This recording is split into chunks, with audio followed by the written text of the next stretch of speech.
Welcome into edition number 30 of the Keys Corner, and it's our first Keys Corner of now the 2017 offseason. I'm Jeff Arnold, joined alongside by Kyle Houston. The Keys were eliminated in the Northern Division Championship Series last Saturday in Lynchburg. Co-champions in the league this year, Lynchburg in the north and Down East in the south. Mills Cup Championship Series was canceled on account of Hurricane Irma. And while overall, I don't think it was definitely no, it wasn't the finish that the Keys were hoping for, but still there were a lot of really good moments at the end of the year. Yeah, there were. The Keys finished by winning 6 of their final 7 regular season games. They swept Salem when they needed to. It was a good sign to see the type of players that this organization has, where they're going, okay, we need to win these games, and they go out and do it. I thought that especially in August, the pitching was outstanding. The starting pitching, I think everybody took steps forward, and especially the bullpen. The Keys were really good in tight games towards the end of the season. At the beginning of the season, you're thinking, okay, if the Keys have a 1-run lead, a 2-run lead, it might not be that safe. But then you felt really comfortable at the end when you had that 1 or 2-run lead with the final couple innings. So there were a lot of positives to take throughout the end of the season. Yeah, especially because you were without Tanner Kleberad, your closer, and for a time you were also without Luis Gonzalez. He would return once the postseason came around, but still the Keys pitching was a big reason why they were able to close things out the way they did by getting to the playoffs for the first time since 2011. Throughout the year, a lot of really good individual performances. And the first one that sticks out, and I think it's because it's the one that's on everybody's mind, is that Austin Hayes is now playing for the Orioles in the major leagues. Start of the year in Frederick, promoted at the All-Star break to Double-A Bowie, and is now sporting some Orioles colors up in Baltimore. Yeah, it was really amazing to see. At the beginning of the year, he just tore up the league, jumping from Aberdeen, skipping Delmarva, and coming here.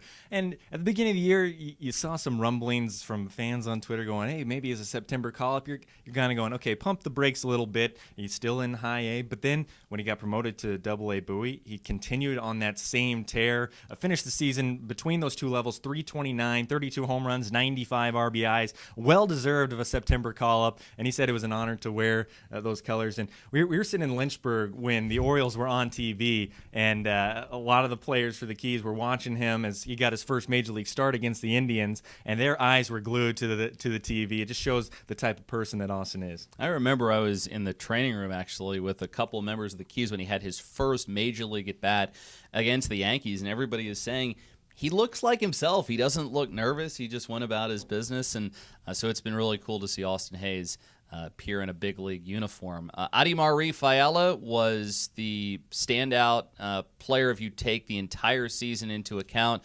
Began the year not as a starter, but got his opportunities in April when Josh Hart went down on account of injury, and then started seeing consistent playing time in the month of May, and then took off from there. Yeah, sports is all about taking advantage of opportunities. When you're given them, you have to be able to grab them and run with them, and Adimar certainly did that. Like you said, he was not in the starting lineup. He was, don't want to say an afterthought, but he was going to be the fourth outfielder when you had Hayes, Gassaway, and Hart in that starting lineup, but then he got more playing time when Hart went down. Then when Gassaway was called up, he moved to left field for a little bit, and then he just hit his way into the lineup. Finished the year as the most valuable player, 284, 24 home runs, 78 RBIs. At the beginning of the year, you're not thinking that Adimar Rafaela is going to put up those type of numbers, but well-deserved for him. And they were not surprisingly all-career numbers for Rafaela, who became just the second player in Keys history ever to win an MVP award. And then finally, you could say that Hayes, if he'd stayed in the Carolina League all year, he probably would have been the MVP. Rafaela was the MVP because he was in the league all year. But there is a third person that if he'd stuck around, I think he would have been the MVP as well. That was Ryan Mountcastle, who at the very end of the year still qualified for the batting title and won it by a landslide. Yeah, he had a 314 average, and I think that when Hayes and Mountcastle especially were back with the Keys, you're watching each at bat, kind of sitting on the edge of your seat going, what special things are they going to do at the plate next? Certainly with Mountcastle. I think my favorite part of the year for those two was when Hayes had the 3-home run game in Potomac, and then he was the first player in Keys history to have 3 home runs in a game. Then 2 days later, Mountcastle tied that with 3 home runs against Buies Creek. It was amazing to see. Well-deserved for Ryan, and he's just a fantastic hitter. those baseball things stranger than fiction, but it did happen at Nimio Field this year. And overall, just a lot of other good performances. And I think one that we don't talk about or didn't talk about as much, went about his business quietly, but still got on the All-Star team. And I think is an under-the-radar type of person now for the Orioles. And that's Tanner Kleberad. He finished the year on the disabled list, but the numbers that he put up and the confidence that you had in him when he came into the game, when he was taking the ball in the 8th or 9th inning, you felt like it was lights out. Yeah, exactly. You felt like it was game over. He would come running in from the bullpen. You're going, okay, we got this. And Tanner, he pitched his way into that role. And not only on the baseball field, but off the field too. He's a tremendous person, always willing to help out in the community. He's just a guy that you want in your organization because of the type of player and especially person that he is. He's currently up for the Elrod Hendricks Award, which is an Orioles organizational award given to one player who does the best job in the community and lives up to all the values that the Orioles would like their players to embody. Coming up on more of our Keys Corner, we do have some off-season news already. It involves bobbleheads, so get excited. And then we'll talk a little bit about the 2018 season, which is closer than you might think.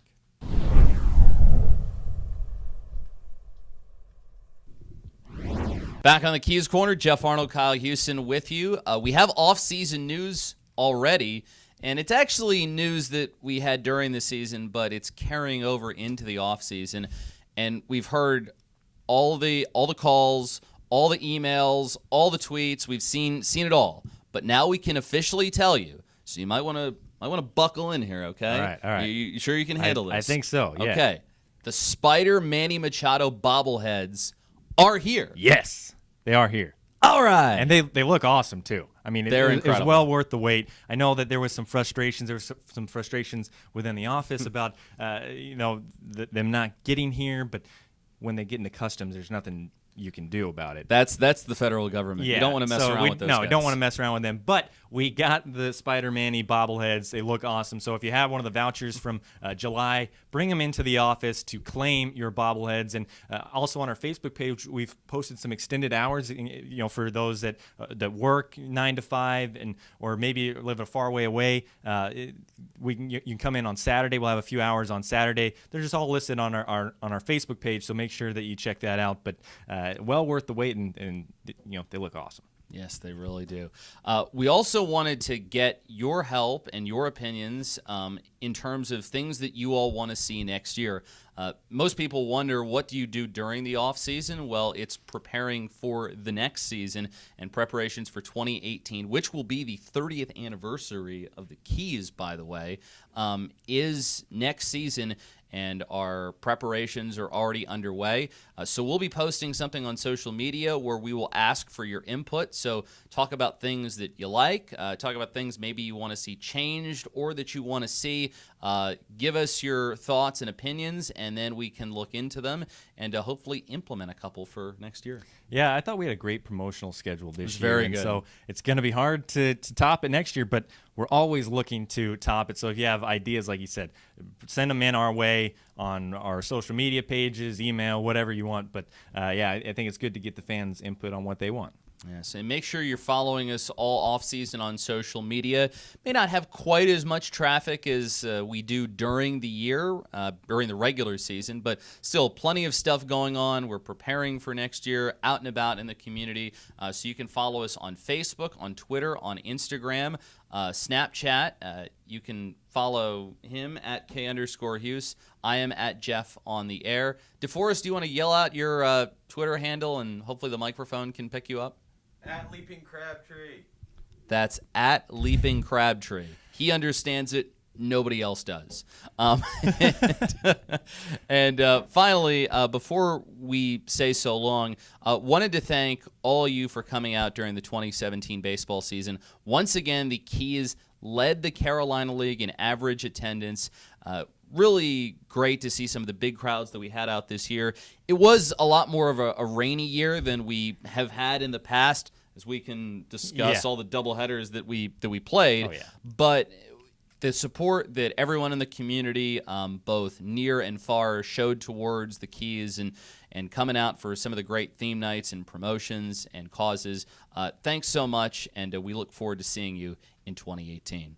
He's Kyle, the big fella. I'm Geoff. We made it through 30 of these, and we were not canceled. No, we weren't, because we are the ones that are in charge of it too. So That's correct. But that's why we didn't cancel. But you never know. We could have gotten some threatening Facebook posts or something that have said, get off of Keys Corner. We hate this. We hope that you guys enjoyed Keys Corner throughout the year, all 30 episodes, and we appreciate everybody tuning in. Yeah. Thank you again for one last time. He's Kyle. I'm Geoff. We'll talk to you soon.